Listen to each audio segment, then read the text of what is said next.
Hello students and welcome to today's biology class. So in the previous class we were discussing about the process of recombinant DNA technology and we've seen the first two steps of the rDNA technology. Today we'll be discussing about the third step of the recombinant DNA technology, that is gene amplification by polymerase and chain reaction, that is PCR. तो यहाँ पे gene amplification का मतलब होता है to make multiple copies of the same gene और the same DNA. तो जब हम कोई भी डीएनए आइसोलेट करते हैं या फिर एक्सट्रैक्ट करते हैं, हम उसका नंबर बढ़ा लेते हैं, we increase the number of it so that we can use it for different purpose.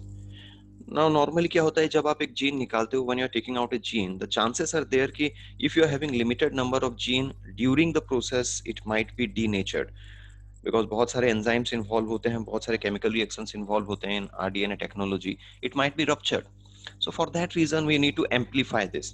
तो ये एक टाइप का आपका जीन क्लोनिंग मेथड है. Okay students, this is one kind of gene cloning method.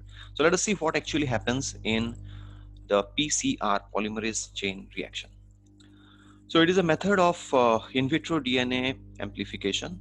In vitro means it is an artificial medium, in natural medium में नहीं होता. हम इसको artificially DNA को amplify करते हैं, increase the number of the DNA, right? This technique was developed by Kary Muller in the year 1985. So Kary Muller developed this technique. ये completely एक automated technique है. तो यहाँ पे हम अपना जितना भी raw material है डाल देते हैं, we put it into the machine, the PCR machine, and the machine is automatized to carry out this reactions. वो ऑटोमेटिकली ये सारे रिएक्शंस करके हमें जितना डिजायर्ड डीएनए चाहिए वो प्रोड्यूस कर लेगा. ठीक है. It is carried out in 3 steps. Basically इसके 3 स्टेप होते हैं. एक होता है denaturation, that is the separation of 2 strands of DNA. DNA double stranded होता है, उसके दोनों स्ट्रैंड को सेपरेट करने का जो प्रोसेस होता है उसको डीनेचुरेशन बोला जाता है. Second step is annealing. Annealing मतलब अटैचमेंट. अब ये दोनों स्ट्रैंड सेपरेट होने के बाद इनके साथ एक एक प्राइमर अटैच होता है at the 3 prime end. There is an attachment of primer at the 3 prime end. This process is called as annealing. And the third one is elongation or extension. Elongation में क्या होता है कि जो दो strands of DNA होते हैं वो synthesize हो जाते हैं. They will be synthesized to form complete 2 new strands of DNA. So these are the 3 steps which is a part of PCR. ना यहाँ पे एक बहुत इंपॉर्टेंट चीज जो आपको याद रखना पड़ेगा, एज बिकॉज यहाँ पे बहुत हाई टेम्परेचर्स हम लोग यूज कर रहे हैं, तो normal DNA polymerase enzyme use नहीं किया जाता. See for replication we know the prime enzyme is DNA polymerase, but normal DNA polymerase we can not use in this method, as at high temperatures the DNA polymerase, which is an enzyme, basically a protein, will be destroyed. तो हमको एक ऐसा polymerase enzyme चाहिए जो high temperature tolerate कर सकता है. तो for that reason we are using Taq polymerase. The word Taq stands for Thermus aquaticus. This is that organism from which it is isolated. तो थर्मस एक्वेटिकस से जो DNA polymerase isolate किया जाता है उसको टेक पॉलीमरेज बोला जाता है. And this specific organism, Thermus aquaticus, it lives in very hot conditions, generally in the hot water springs. तो hot water springs में 90-100 डिग्री टेम्परेचर तक चला जाता है. तो एज ए रिजल्ट ये जो ऑर्गेनिज्म है उतने हाई टेम्परेचर में भी सर्वाइव करने का कैपेसिटी रखता है.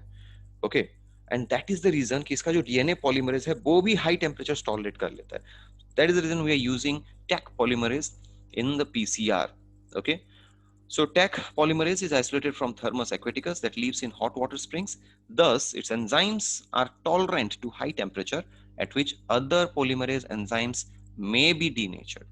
ठीक है, तो बाकी polymerase denature हो जाएंगे इतने high temperature में. So now let's look how the process is carried out. This is the process. Now on your screen, this is the PCR machine which I was talking about.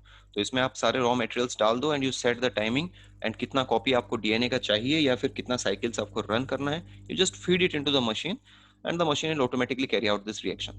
तो उसके अंदर ये जो machine है उसके अंदर ये रिएक्शंस कैरी आउट होते हैं, right. Now this is your normal double stranded DNA. ये आपका डबल स्ट्रैंडेड डीएनए है. ना पहला स्टेप होता है denaturation.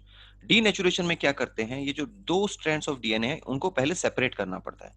Now students, if you remember DNA replication mechanism prokaryotes में, तो हमने देखा था कि हेलिकेज एंजाइम पहले दोनों स्ट्रैंड्स को अलग कर देता है, उसके बाद एक कॉन्टिन्यूअस स्ट्रैंड और एक डिसकॉन्टिन्यूअस स्ट्रैंड का सिंथेसिस होता है। वही प्रोसेस हम यहाँ पे भी कर रहे हैं, we are using the same process, the only difference is this is artificially done.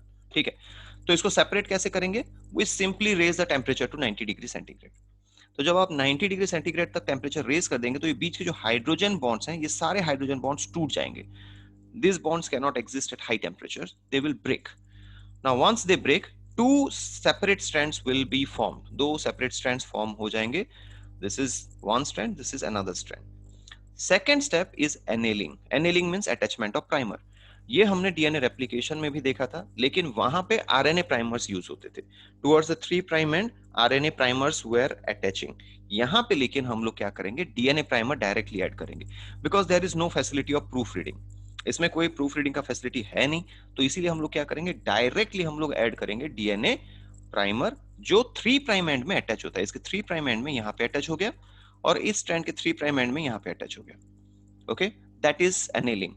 And to carry out this, we have to lower the temperature to around 35 degree centigrade, क्योंकि अगर 90 डिग्री सेंटीग्रेड में रहेगा तो ये primer भी attach नहीं हो पाएगा स्ट्रैंड के साथ, because at this high temperature hydrogen bond formation is not possible. तो हम उसको थोड़ा नीचे कर देंगे टेम्परेचर, उसका कम कर देंगे temperature to around 35 degree centigrade. Then along with it we add the DNA polymerase, that is the Taq polymerase, and the deoxynucleotides. तो ये deoxynucleotides ये आपके रॉ मटेरियल हैं जो आपका नया डीएनए बनाने के लिए यूज होते हैं। The third step is extension. Now what will happen, ये जो डीएनए पॉलीमरेज है, टैग पॉलीमरेज है, वो सिंथेसाइज करेगा DNA from the 5 prime to the 3 prime. Students, ये वाला डायग्राम आपके बुक में भी है, थोड़ा रेक्टिफाई कर लेना।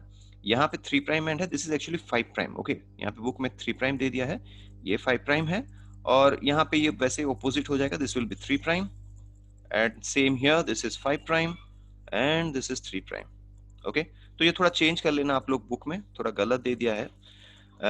So it will start synthesizing the DNA from 5 prime to 3 prime in this direction on the upper strand, and in this direction in the other strand, and thus it will form two complete new sets of DNA molecules.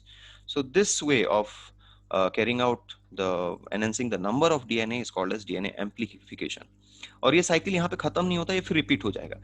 जैसे ही दो strands बन जाएंगे, फिर से temperature automatically rise कर जाएगा 90 degree तक, फिर से एनेलिंग होगा, फिर से एक्सटेंशन होगा, फिर 2 से 4 स्ट्रैंड बन जाएंगे, फिर प्रोसेस रिपीट होगा, 4 से 8 स्ट्रैंड बन जाएंगे, फिर प्रोसेस रिपीट होगा, 8 से 16 बन जाएंगे। तो हर साइकिल के बाद डबल होते जाएगा आपका डीएनए का नंबर। ठीक है, तो इसीलिए इसको बोला जाता है पॉलीमरेज चेन रिएक्शन। यहाँ पे हम लोग डीएनए पॉलीमरेज एंजाइम यूज कर रहे हैं, और ये एक चेन रिएक्शन है, मतलब एक के बाद एक के बाद एक कॉन्टिन्यूअसली ये प्रोसेस चलते जाएगा। That is the reason we call it as PCR, polymerase chain reaction. So let us see what are the steps involved in PCR now. एक एक करके देख लेते हैं। पहला स्टेप होता है आपका denaturation. As we have said, you raise the temperature to around 90 degree centigrade. The two strands of DNA will separate away. दोनों strand अलग-अलग separate हो जाएंगे because the hydrogen bond between them will break. That is called as denaturation of DNA. The second step is annealing, attachment of DNA primers towards the 3 prime end. 3 prime end में आपका DNA primer attach होता है, that to at lower temperature. देखो ये चीज मैंने आपको बताया था कि हम लोग उसको 35 डिग्री तक टेम्परेचर कम कर देते हैं, बिकॉज एट हाई टेम्परेचर ये बॉन्ड फॉर्मेशन हो ही नहीं पाएगा। So that is the reason कि 3 प्राइम एंड में आपका डीएनए प्राइमर अटैच होता है at low temperature, and this is the complementary sites. ये कॉम्प्लीमेंट्री होते हैं, जो डीएनए प्राइमर होते हैं, they will be complementary to the 3 prime end of the strands. And the third step, that is your extension और elongation. The Taq polymerase binds to the primers at the 3 prime end and synthesizes the total DNA to form 2 complete DNA strands. The cycle is repeated till the desired number of DNA molecules are obtained. So these are the 3 different steps, students, of the PCR, or the amplification of the gene. Okay. So please go through this, pause the video, take down the notes, and in the next class we'll move on to the remaining topic of this chapter, that is step number 4 and step number 5, insertion of the recombinant DNA into the host cell and obtaining the gene product. Okay, thank you everyone.